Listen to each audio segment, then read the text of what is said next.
बिस्मिल्लाहिर्रहमानिर्रहीम, अस्सलाम वालेकुम। उम्मीद है आप सब खैरियत से होंगे। आज हमारे किचन में हम बना रहे हैं पेठे की मिठाई।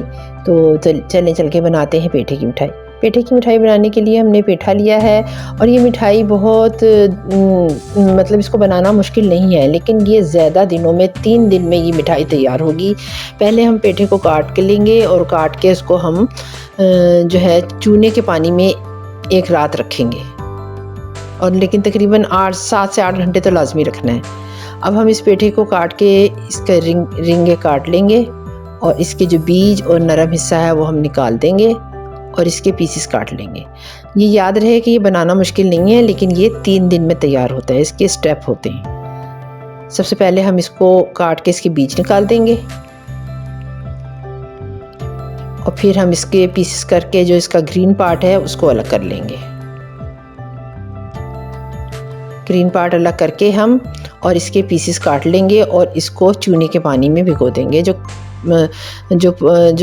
पान वाली दुकानों के पास चूने का पानी होता है ना, उसमें। और एक फोक की मदद से उससे पहले हम इसको फोक की मदद से इसको अच्छी तरह गोच लेंगे, इसमें सुराख कर लेंगे चारों तरफ, जैसा कि आप देख रहे हैं कि मैंने किए हैं। ये देखें, हर तरफ नज़र आ रहे हैं। ये हमने इस तरह कर लेना है।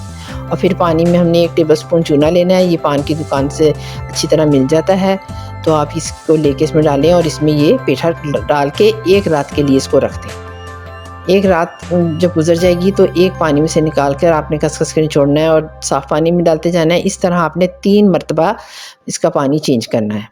और पानी चेंज करने के बाद जब हम देगची में हम डालेंगे तो खुले पानी में हमने इसको बॉयल करना है। और बॉयल करने के लिए जब इसको उबाल आए, तो उबाल आने के बाद देखिए तेज़ी से उबाल आ रहा है ना, इस तरह उबाल आने के बाद हम इसको ढक देंगे और इसको तकरीबन आधा घंटा हम कुक करेंगे, तो ये ट्रांसपेरेंट हो जाएगा और ये गल जाएगा। देखें ये कितना ज़बरदस्त जो है इसका ये ट्रांसपेरेंट हुए हैं। अब एक छन्नी में हम इसको डाल लेंगे। ये गल गए हैं और डाल के इसका पानी अच्छी तरह निचोड़ लेंगे। अब एक पैन में हम इसको डालेंगे और इसमें हम चीनी शामिल करेंगे आधा किलो। अगर पेठा हमारे पास 1 किलो है तो उससे आधी चीनी हम शामिल करेंगे। और पानी हमने बिल्कुल नहीं डालना, जो पीसों में से पानी निकलेगा उसी से चीनी मेल्ट हो जाएगी। अगर आप हमारे चैनल पे नए हैं तो इसको सब्सक्राइब करें, लाइक और शेयर ज़रूर करें। और वीडियो पसंद आ रही हैं तो कमेंट में हमें ज़रूर बताएं कि आपको कैसी लग रही है हमारी वीडियो। ये हमारा जो है ये दूसरे दिन का स्टेप है। इस तरह चीनी में कुक करने के बाद हमने इसको इतनी देर कुक करना है कि तकरीबन जो है चीनी वो पीसों से चिपट जाए और जो है ना 1 से 2 तार बने। और इस तरह हम ठंडा होने के बाद हम इसको बॉल्स में 3 जगह तकसीम कर लेंगे। अगर आपने कलर वाला बनाना है तो, अगर आपने वाइट कलर रखना है तो उसको इसी तरह रात भर शीरे में पड़ा रहने दें।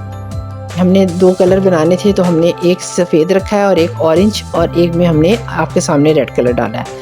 ये जब कुछ देर इसमें शीरे में रहेगा तो अच्छा कलर आ जाएगा। इसको रात भर हम पड़ा रहने देंगे।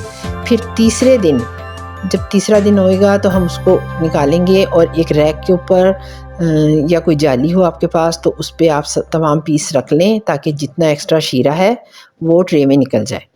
और उसके बाद आप इसको पंखे में सुखाने के लिए रख दें। धूप में आपने नहीं रखना, पंखे में इसको सुखाने के लिए रख दें। तो 3 दिन में हमारा ये मीठे पेठे की जो मिठाई है बड़ी ज़बरदस्त तैयार हो जाती है। तो आप इसको ज़रूर ट्राई करें, कोई मुश्किल नहीं है, बस दिन ज़्यादा लगते हैं। तो आखिर तक हमारी वीडियो देखने का बहुत शुक्रिया। टेक केयर, अल्लाह हाफिज़।